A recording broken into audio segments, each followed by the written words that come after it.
Добрый вечер. Это ток-шоу «Точка опоры» на телеканале ТНВ Татарстан. В студии Светлана Кадырова. Рада приветствовать всех наших телезрителей. Кайрли Кич. Итак, не ошибусь, если скажу, что огромный сегмент частной медицины, стоматологической клиники. Давайте вспомним Петра I, который ввел понятие «зубной врач». И еще в начале 18 века французский дантист Франсуа Дюбрель первым в России получил официальный статус и разрешение от медицинской коллегии на частную практику. Как вот сегодня работают его последователи, тем более в новых экономических условиях. Об этом говорим сегодня. С удовольствием представим наших гостей, и тема программы «Частная стоматология. Перспективы развития». Итак, в нашей студии Алия Альфредовна Фатихова, генеральный директор, врач-ортодонт стоматологической клиники «Мой ортодонт». Да. Здравствуйте. Александр Витальевич Тарасенко, генеральный директор стоматологической клиники «Империал». Рады вас видеть. Вместе с нами Табриз Гелимзянович Хадеев, директор стоматологической клиники «Альба Дент», заслуженный врач Республики Татарстан. Милюша Абузаровна Мухамедзянова, врач-терапевт и директор семейной стоматологии «Миллениум». Рады вас видеть. С нами сегодня Релия Райхатовна Сафиуллина, главный врач стоматологической клиники «Флагман». Здравствуйте. И Рафаэль Газинурович Вагапов, генеральный директор стоматологической клиники «Мега Дент Плюс». Итак, гости самые что ни на есть экспертные. Прежде чем перейти к обсуждению, напомню нашим телезрителям, что мы работаем в прямом эфире. Нас можно прямо сейчас смотреть в группе ТНВ ВКонтакте. Эксперты, помимо своей точки зрения, могут высказывать точку зрения с помощью кнопок на пультах. Красный категорически не согласен, синий согласен, белый отношусь нейтрально. Начать предлагаю с обсуждения результатов нашего социального опроса. Всю эту неделю аудитория ТНВ в группе ВКонтакте отвечала на вопрос, как часто вы обращаетесь к частной стоматологии. Немножко нас удивили результаты опроса. Вот посмотрим, удивили вас или нет. Да, часто так ответили 42% респондентов. Нет, это дорого, еще 42% опрошенных. Доверяют только государственной медицине, мнение 16% проголосовавших. Такой же вопрос мы адресуем нашим телезрителям. Итоги интерактивного голосования подведем в конце программы. Но вот мне хотелось, чтобы эксперты прокомментировали с вашей точки зрения, вот когда открывались ваши клиники, ну, например, еще лет 10 назад, какой процент доверия, о каком проценте доверия тогда можно было говорить, и насколько вы фиксируете, что идет... Что этот процент доверия с каждым годом, скажем так, показывает позитивные, положительные движения, тенденции? Александр Валерьевич, да. Ну, я в данном контексте именно вот этого голосования могу сказать, что оно, в принципе, наверное, отвечает тем реалиям, которые существуют, и той степени доверия, именно которую вот показало это данное голосование, что, наверное, действительно, ну, около 16, там, ну, может быть, даже 20% людей, которые, ну, делают свой выбор в пользу государственных поликлиник, да. Вот. Оставшаяся часть все-таки посещает частные клиники. И связано это, как это не будет звучать банально, именно с финансовыми возможностями. То есть при наличие финансовых возможностей, опять же, клиники у нас существуют разного уровня, есть более дорогие, есть клиники среднего сегмента. Вот. Идут в частные клиники, потому что частная клиника дает более качественный материал.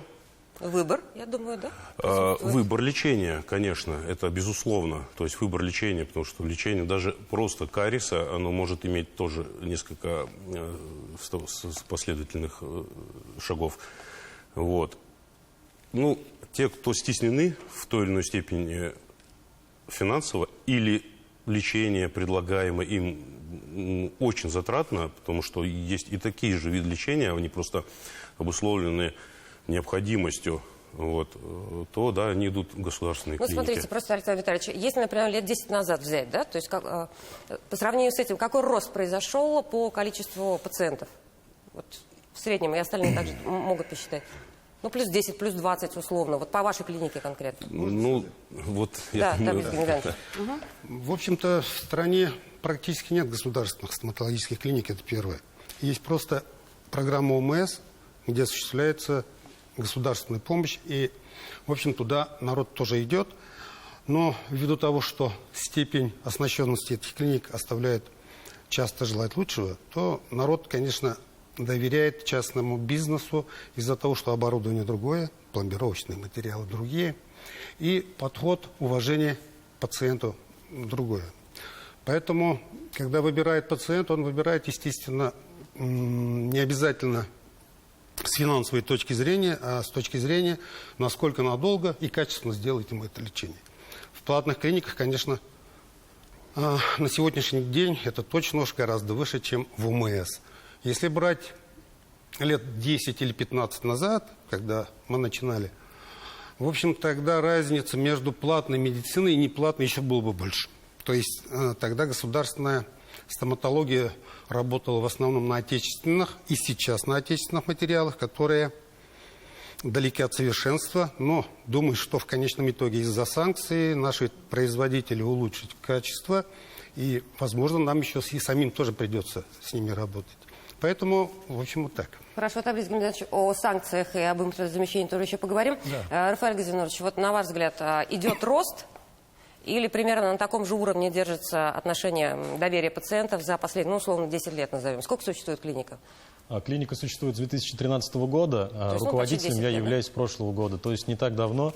Работаю я более 10 лет, но работаю врачом-стоматологом. Вот соответственно, если судить о количестве пациентов за эти годы, за свою практику могу сказать, что, мне кажется, сейчас идет большее доверие частным клиникам уже.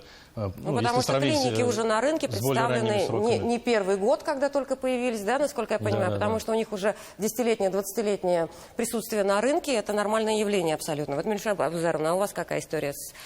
Я бы сказала, в последнее время пациентов в частной стоматологии становится все больше, потому что только частная стоматология на сегодняшний день может позволить современное лечение. Это, во-первых, малоинвазивное лечение, то есть когда мы уже в своей практике можем использовать микроскоп, стоматологический микроскоп, и лечить уже зубы под 20-30-кратным увеличением, то есть это дает качество. Многие пациенты это чувствуют, потому что, слава богу, именно в нашу стоматологию приходят пациенты за качественным лечением, и, мне кажется, качество превыше всего, и пациенты это сами понимают. Если на сегодняшний момент я сама считаю то, что государственные клиники, они больше для, именно стоматологические клиники, больше для оказания неотложной ситуации, неотложной помощи, а уже частная стоматология дорабатывает качество. Я могу добавить еще одну вещь, прошу прощения. Наша клиника, наверное, единственная, Альбадент, занималась и стоматологией платной, и ОМС.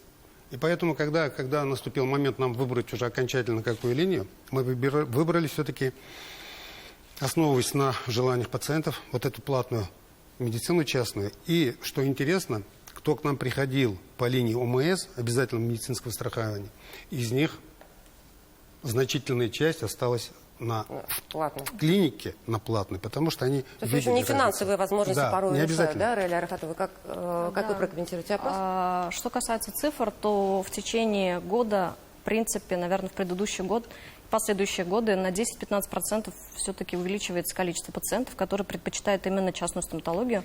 Я говорю про нашу стоматологию. И, соответственно, все-таки действительно люди предпочитают именно качество, скорость оказания помощи, да, то есть не нужно ждать определенной очереди, как у нас в госуслугах, в госструктурах это. И, собственно говоря, они предпочитают лучше пойти в частную стоматологию, нежели сидеть и ждать своей очереди. Да, Альфия Фредовна. Да, сейчас Альфия Фредовна свою точку зрения выскажет, мы дальше продолжим. Учитывая то, что наша стоматология больше ортодонтического направления, вообще я уже директором работаю больше 4 лет, и я, наоборот, наблюдаю то, что у нас пациентов с каждым годом растет, потому что доверие у нас именно нашей специфики заключается в том, что результат пациент видит только через 2,5-3 года. И когда этот результат он видит, он говорит: вау, так классно, у меня получилось, иди в эту клинику, поэтому на сегодняшний день я только отмечаю только рост. Примерно о каком росте тоже можем говорить? Я думаю, около 30-40 даже. Даже 30-40%, да? Да, потому что когда я как начинала, и как сейчас, это две разные потому что к ортодонту человек не идет в сложных ситуациях, человек туда идет планово, понимая, что у него все хорошо, он может себе позволить длительные бюджеты. Да. Смотрите, рост рынка платных медицинских услуг в 2020-2021 годах был, конечно, связан с эпидемией коронавируса. Мы разговаривали об этом здесь с руководителями медицинских клиник. Но вот тогда тесты на ковид были, КТ и так далее, и так далее. Но вот для стоматологии это были совсем не сложные времена, да, пандемийные, потому что действовали строжайшие ограничения, определенное время даже клиники были закрыты. Вот как вы вернулись, насколько без потерь, с потерями, вот вошли в обычные ритмы жизни сегодня? Такая улыбка у Табриз Гамидановича. Что, вернулись? Тут интересная ситуация. Пришла пандемия. Сначала не понимали, что это такое. Потом пришло понятие ну, какой-то гипертрофированный еще. Закрыли нас. Люди остались без стоматологической помощи. Потом прошло месяца два, пришло какое-то понимание уже ситуации. И начали потихонечку работать. И что спасибо государству, оно нашу стоматологию обозначило как которой требуется государственная помощь. То есть пострадавшие отрасли, да? Да, как пострадавшие. Это здорово помогло многим стоматологам. А улыбнулся я почему? Нет, понятно, потому что вы стоматолог. Половине... Нет, тут я должен бы всплакнуть. Половине стоматологии, у кого в ОКВЕДе стояла стоматология, помогли. У меня только стоматологические услуги, ну, ОКВЕД, у меня здравоохранение. Общее. И вы не попали. Мне не помогли. И таких клиник тоже было немало. И когда мой сосед получал достаточно большие средства на развитие, то есть я пострадал там и не получил помощь из-за ОКВЕДа. Мы писали и в Москву, и в Госдуму, и депутатам обращались, но мы не смогли эту ситуацию изменить. Хорошо. Кто, да? Да, Александр Витальевич. И если вот мы опять же подняли вопрос пандемии, да, начнем с того, что помогали, опять же, не конкретно стоматологическим клиникам, а эта помощь была такая целевая, и зависела она от количества работающих сохранение рабочих сотрудников. Мест. Да. То есть сохранение кадров, это была основная задача. То есть, соответственно, чем больше сотрудников, тем больше помощь была оказана. Но в любом случае... Вы воспользовались этой поддержкой? Конечно. Конечно, у нас с ОКВЕДом было все хорошо, да, мы были изначально... То есть вы сосед Табриз Гельмудзянович, который получил, а он не получил. Видимо, да. Вот. Но сложностей, тем не менее, было очень много, потому что у нас достаточно большой процент, если не 50% в Казани, если не больше, клиник, которые ведут свою деятельность в арендованных помещениях, не имея собственных помещений. И вот для этих клиник это было очень серьезным испытанием, потому что помимо вопроса того, что было все закрыто, да, то есть медицинские услуги разрешалось оказывать только в случае острой неотложной помощи. Да. А тут необходимо было решать вопрос арендодателя. Совершенно верно. Который тоже являлся пострадавшим, но он не являлся пострадавшим как таковой, и ему никто не помогал. То есть это было очень достаточно непросто, было сложно. Тем было полегче тем, у кого помещение было изначально в собственности и развивался свой бизнес с более таких хороших стартовых позиций. Хорошо, спасибо. Я так смотрю, главное, что все выжили, да? Понимаю, что все поднялись. Потому что мы здесь стоим, да. Что вы здесь. Мы прервемся на рекламу буквально на минуту, потом продолжим, не переключайтесь. Продолжаем ток-шоу «Точка опоры» на телеканале ТНВ Татарстан. Говорим сегодня о частной стоматологии и перспективах развития. Сейчас вот тоже вопрос Милуша Абузаровна. Как вы прошли пандемию? Насколько без потерь вышли? Получили ли государственную поддержку? Сохранили ли штат? Слава богу, мы сохранили штат. У нас даже штат увеличился. Слава богу, все прошло. Меры государственной поддержки воспользовались? Да, воспользовались. Она была как раз...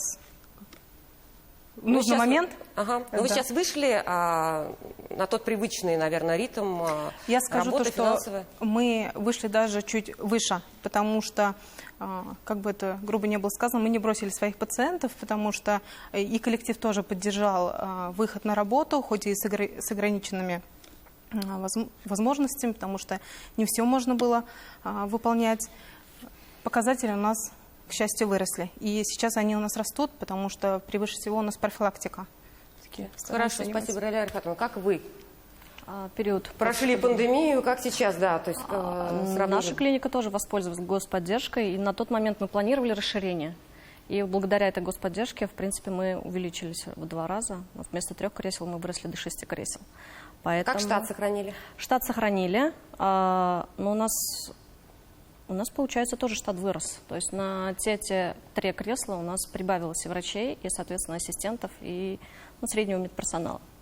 Ну, это тоже хороший показатель, да, что во время кризиса... А как у вас, Альфредовна?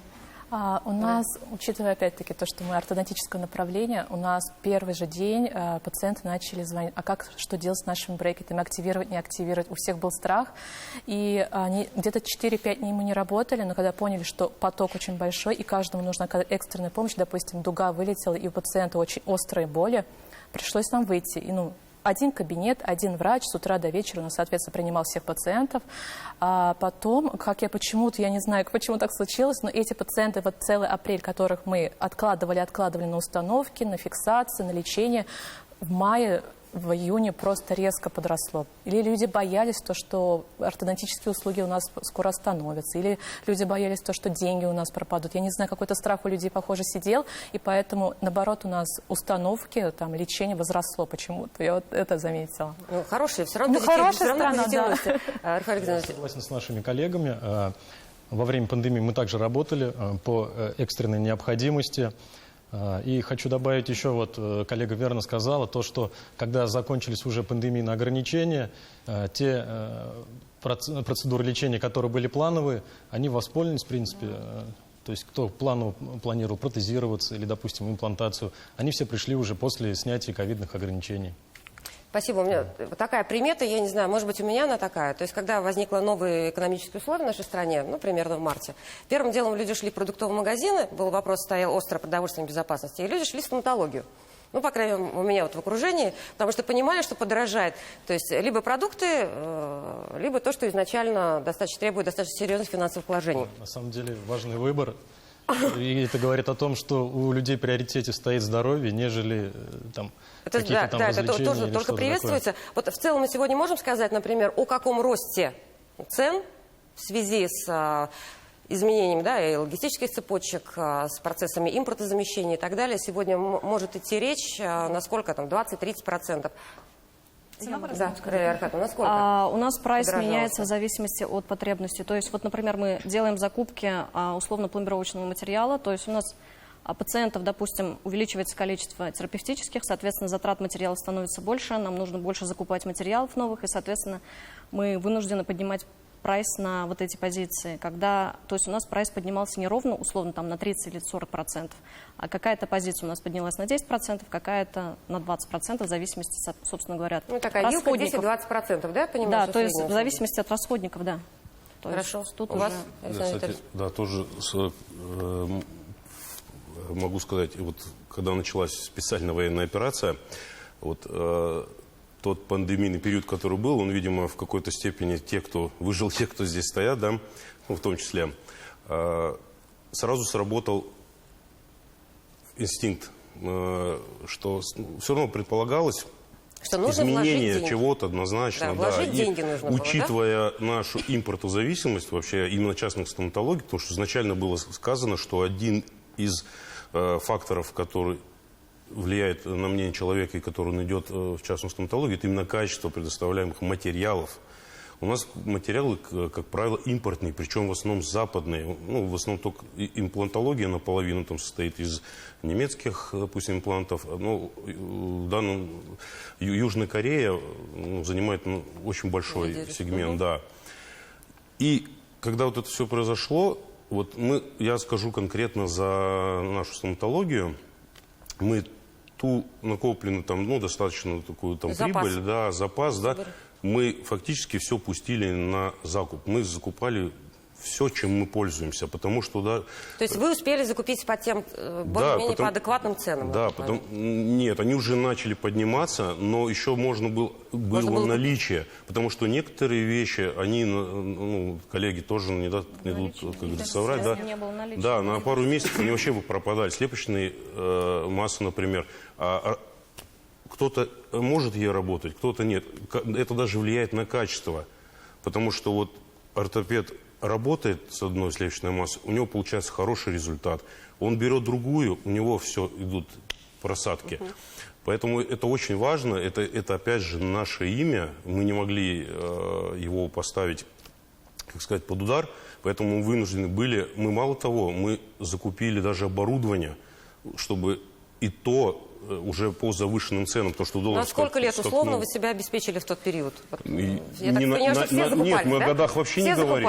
Мы о годах вообще не говорим. Это 2-3 месяца, 4. Сейчас немножко это наладилось. Но мы на тот период, наша клиника, мы вообще не поднимали прайс. Ни на, как говорится, ни на 1%. Мы оставили и до сих пор сохраняем цены, так скажем, до начала всех таких событий. Хорошо. У кого еще? Вот какие? Можно дополнить? Да. Угу. Мне кажется, самая сложная ситуация была у нас. Почему? Потому что просто поставщики не отгружали нам брекеты. Брекеты у нас чисто американские, система Деймон. Это все уже вокруг знают. А я звоню поставщикам, какая цена? Мы не отгружаем, цену не знаем. Цену не знаем. И так до 9 марта. Я пациентам просто не могла даже сказать, какая цена будет. Хотят все авансники, но я понимаю, что цена будет не старая, а будет гораздо другая. Подняли в итоге на 100%. Представляете? Брекеты на 100%. И когда пациентам это объясняю, они говорят, ну как, мы же хотели уже по тем ценам поставить. Я говорю, ну если я буду вас лечить по старым ценам, я просто буду лечить вас в минус. Поэтому здесь такой ажиотаж. Нам помогло, наверное, то, что у нас были старые запасы, и вот это нас как-то спасло, потому что мы вот этот хайп не поймали, но мы где-то приостановились, взяли, да, по завышенной цене, там, парочку, там, 10 упаковок, но люди скупали прям 50 упаковок, 100 упаковок брекета. Это очень большая разница была тогда. Да, а у вас что происходило? А у нас, у стоматологов, уже условный рефлекс. Условный рефлекс? Так, интересно. Если что-то случается, то есть я просыпаюсь, у меня жена является главным врачом, Так, я говорю, удобно. Все, закупаемся. Именно вот утро, когда наступило 24 февраля, я начал обзванивать и заказывать материалы. И мы запаслись на 6-8 месяцев.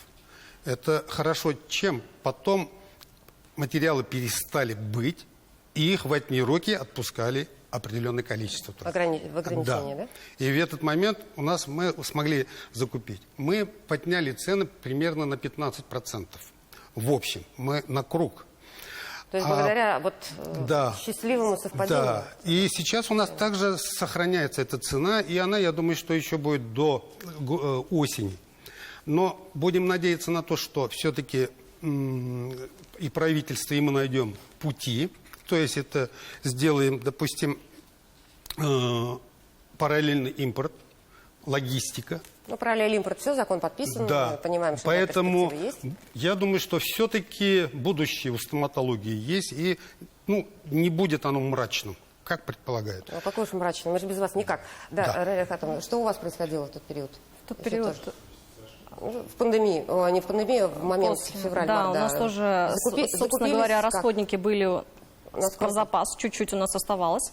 А на момент, когда уже цены резко у поставщиков подскочили, мы тоже искали поставщиков разных, потому что даже на одни и те же позиции, условно, у одного поставщика цена одна, у другого чуть ниже. То есть мы вот так вот как-то пытались варьировать.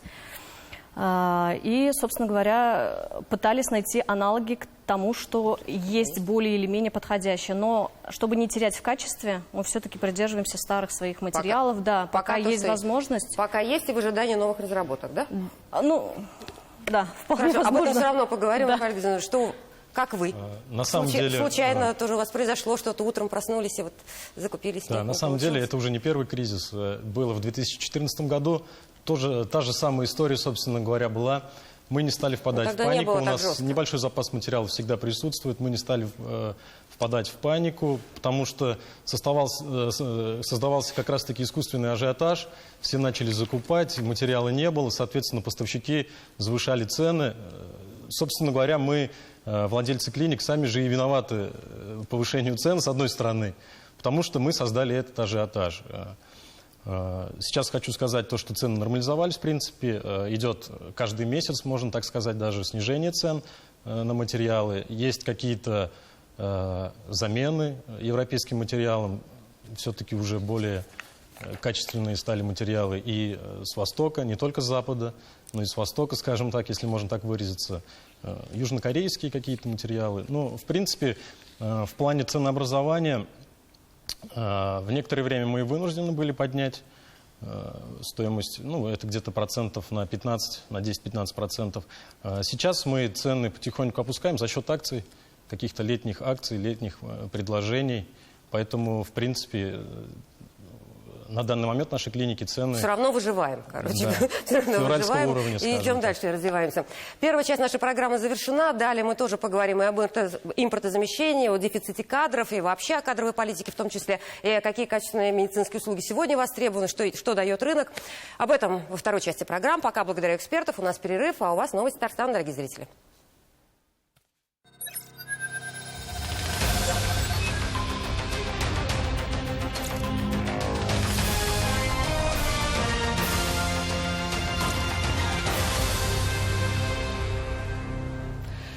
Еще раз добрый вечер. Ток-шоу «Точка опоры» на телеканале ТНВ Татарстан. В студии Светлана Кадырова. Тема нашей сегодняшней программы «Частная стоматология. Перспективы развития». Бурный был у нас тут перерыв. Бурная была первая часть. Решили мы продолжить во второй части, завершить, наверное, процессы, обсудить проблему импортозамещения. Ну, самая, наверное, зависимая от зарубежных поставок сфера, отрасль, большая часть материалов и оборудования.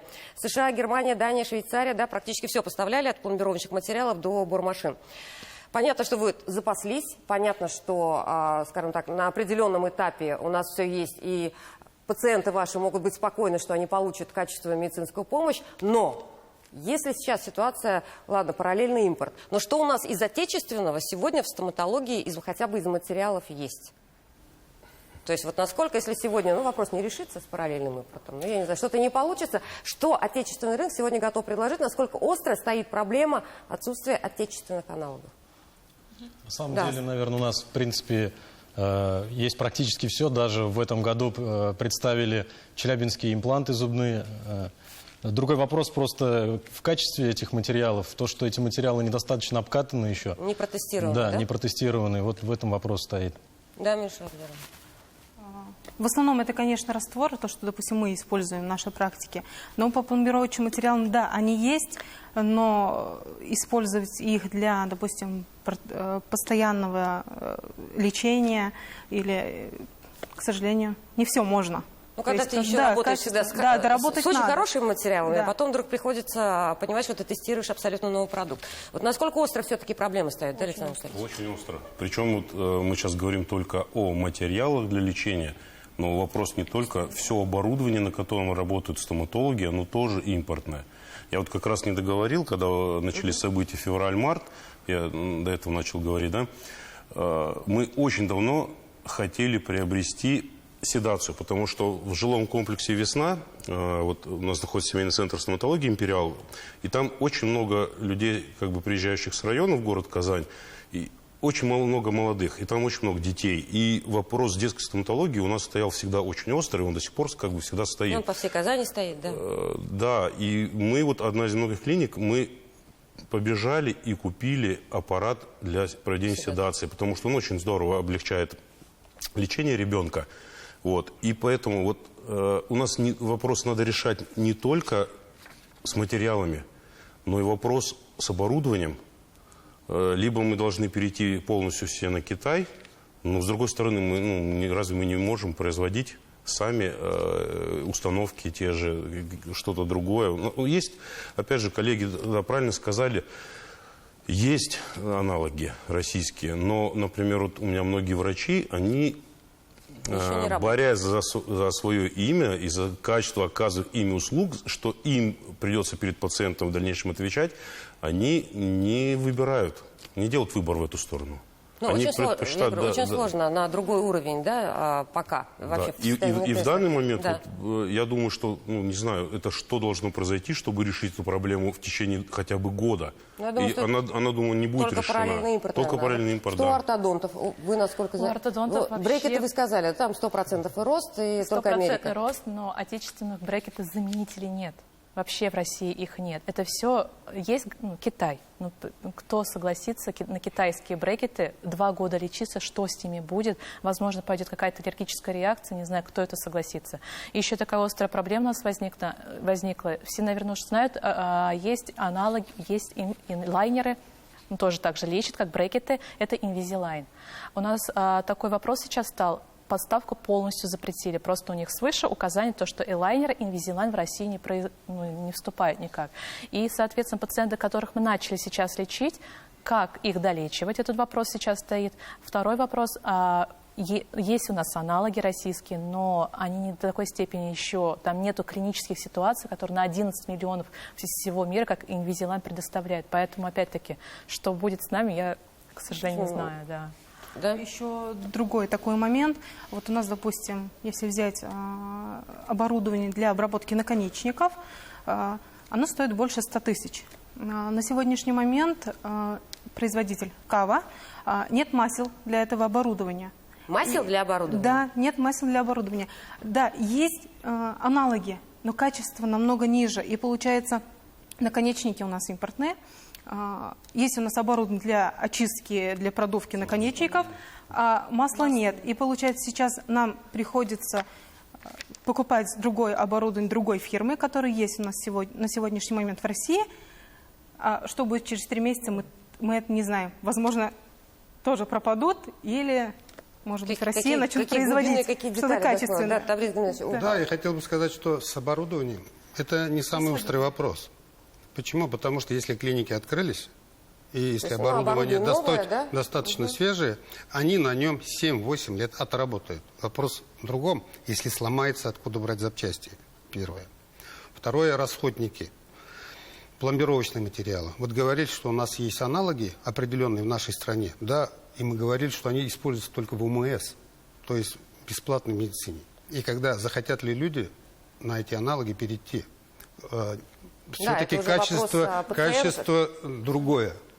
Потом анестетики. Мы выпускаем новокаин. До сих пор только новокаин? Ну, в основном, да. А люди привыкли абсолютно безболезненно лечить зубы и удалять зубы. У нас в стране это вообще не производится. Поэтому оборудование, вот самые расходники, плюс наконечники, плюс боры, алмазные приспособления, которые для лечения нужны, они все импортные. Поэтому вот или параллельный импорт, или разрешить более легкий путь дать нашим производителям, чтобы регистрация новых вещей была более легкой форме сделана, чтобы они могли нарастить мощности без потерь административных, где подключаются. Вот я это хотел сказать. Да, Реля. Что касается, вот мы уже проговорили про растворы, да, вот единственное, с чем мы работали из российского производства, это вот именно растворы в эндодонте, ЭДТА там условно, да, но мы столкнулись в тот момент с проблемой, что Технодент, который выпускал, собственно говоря, эти растворы, он просто на какое-то время остановил свое производство. То есть там был такой ажиотаж, что они просто прикрыли свой завод. Вот тогда проблема была, запасы, естественно. И что касается российских композитов, допустим, нам принесли пробники, условно там шприц, 2. Но, честно, я не знаю, какой мануал должен быть у человека, чтобы из этого сделать реставрацию. Вот, честно, я поставила эту пломбу только как временную, то есть исключительно на неделю. Потому что я знаю, что я это сниму и поставлю потом что-то другое. Да. Также вот по пломбировочным материалам. Каждые несколько месяцев обучаемся, то есть обучаемся же не только в России, но и также за границей. Слава богу, сейчас из-за пандемии очень много обучения онлайн. И стремимся работать именно по мировым стандартам. Как можем мы сейчас, допустим, говорить, да, слава богу, у нас сейчас все есть, поставщики говорят, не переживайте, все будет, но очень страшно, и не хочется возвращаться в 90-е. Да. Никому не хочется. Да, не хочется. Не врачам, потому что это все-таки это наша работа, мы фанатики своей работы. В первую очередь это должно нравиться нам, и будет и качество.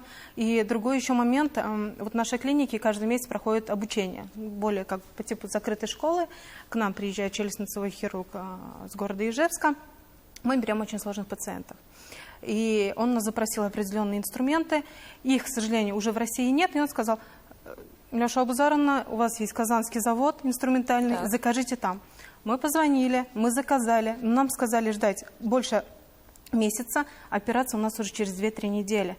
И сроки иногда говорят 60 дней, иногда говорят 90 дней. Качество хорошее, но сроки очень такие большие. Хотя это мы живем в Казани, Казанский завод.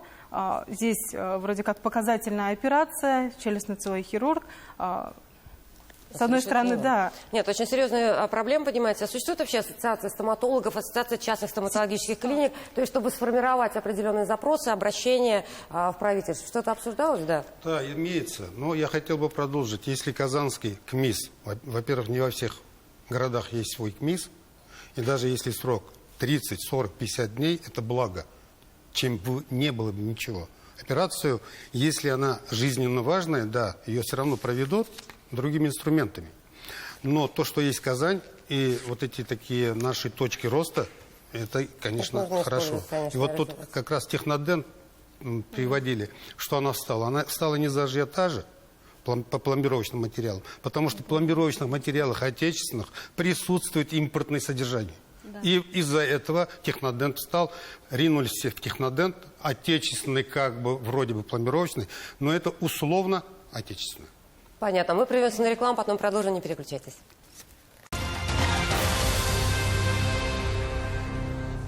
Продолжаем говорить о частной стоматологии. Действительно много проблем, которые сегодня обозначили в связи с новой экономической реальностью. Понятно, что эти проблемы нужно решать, потому что, в общем-то, здесь даже скорее мы сейчас говорим не о частной стоматологии, как о бизнесе, мы говорим сейчас о здоровье пациентов, которые сегодня могут недополучить определенный, да, вид медицинских услуг.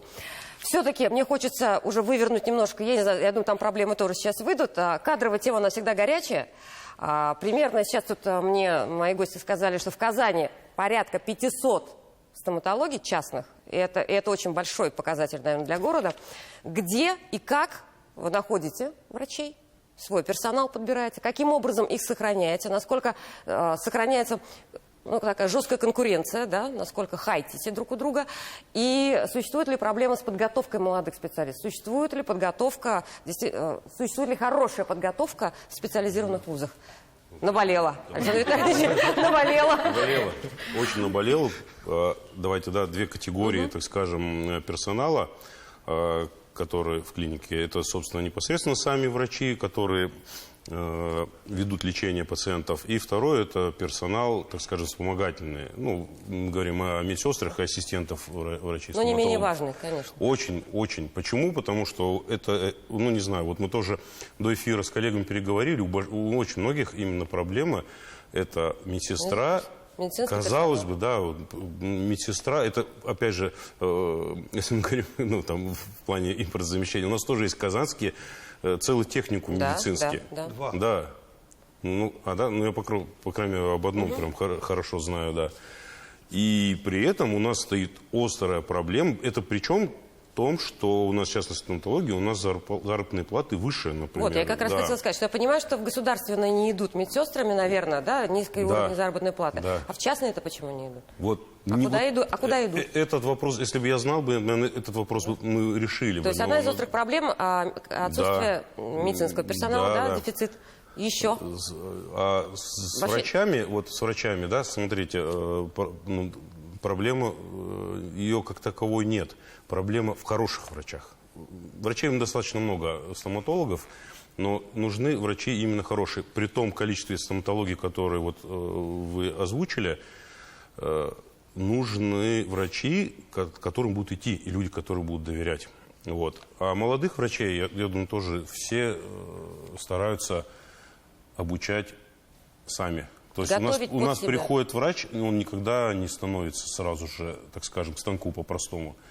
Он проходит обучение у главврача, у опытного специалиста по своему направлению.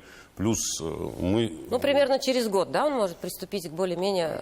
Прям по-хорошему, наверное, так красиво говорят? Да, по-хорошему, наверное, да. Через год он станет врачом. Но работать он может раньше начинать. Есть же более такие простые процедуры, понятно, все прокачивают свои скиллы там. Да.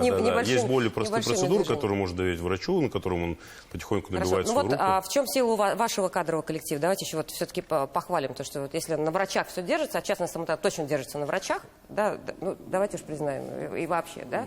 На врачах абсолютно, потому что у нас есть, у нас врачи, к которым конкретно идут. Нам звонят и говорят, я хочу попасть к Акмалу Рашидовичу, хочу попасть к Рае Рамилевичу, вот. То есть, и это говорит о том, что мы работаем, да, не зря. То есть врач, работающий на протяжении 2-3 лет у нас, да, он заработал свое имя.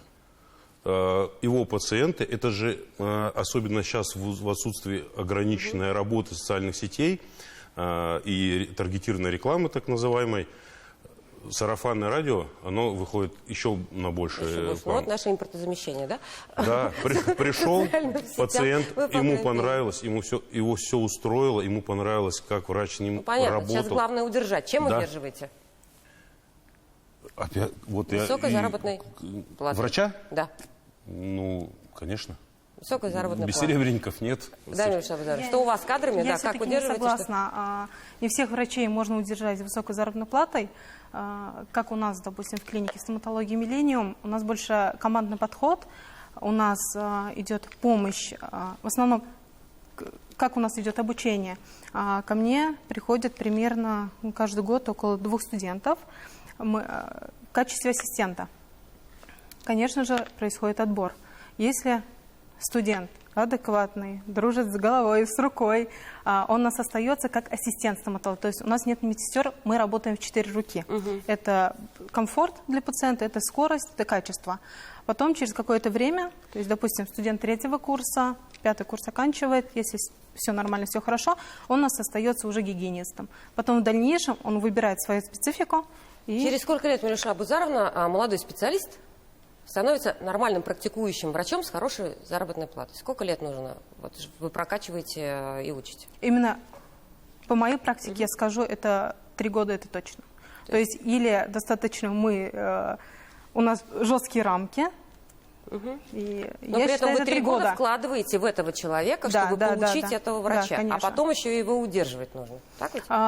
Если человек хорош, он понимает, что было вложено в него, он, мне кажется, уже никуда не уйдет. Понятное дело, есть еще у нас вторая проблема, это совместители, они могут совмещать, но наша задача как руководителя его загрузить работой. Именно в нашей стоматологии у нас нет открытой рекламы, у нас в основном сарафанное радио. Я очень, слава богу, у нас очень много адекватных пациентов, которых мы любим, и у нас не просто стоматология, пришел, зуб полечил, у нас семья. У нас семья и команда. В чем сила вашего кадрового коллектива? Я не знаю, фишка такая. С одной стороны, возможно, это минус или плюс. У нас нет универсалов. У нас каждый врач чаще всего это узкая специализация. То есть этот человек, он двигается в своей направленности, углубляется.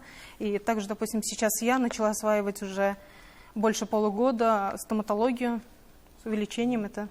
Хорошо. Альфия Альфредовна, а у вас? Ну, у нас опять-таки... У вас изначально узкие. Да, у нас очень еще узкий выбор, да, еще вообще уже. узкие. А для того, чтобы стать полноценным ортодонтом, сначала нужно отучиться 5 лет в институте, а потом поступить, если тебя возьмут, в ординатуру. У меня очень много, кто приходил, кто хотел к нам поступить, поступали в ординатуру по ортодонтии и не смогли поступить. То есть, представляете, врач отучился, и целый год, даже 2 года, он может просто ходить и быть обычным врачом-гигиенистом и сидеть на ОМС. У него это не мечта. Он говорит, я проработала год, я не могу там работать, я хочу быть ортодонтом. Врач приходит ко мне работать, соответственно, ассистентом, чтобы подучиться хотя бы все это время ортодонтии.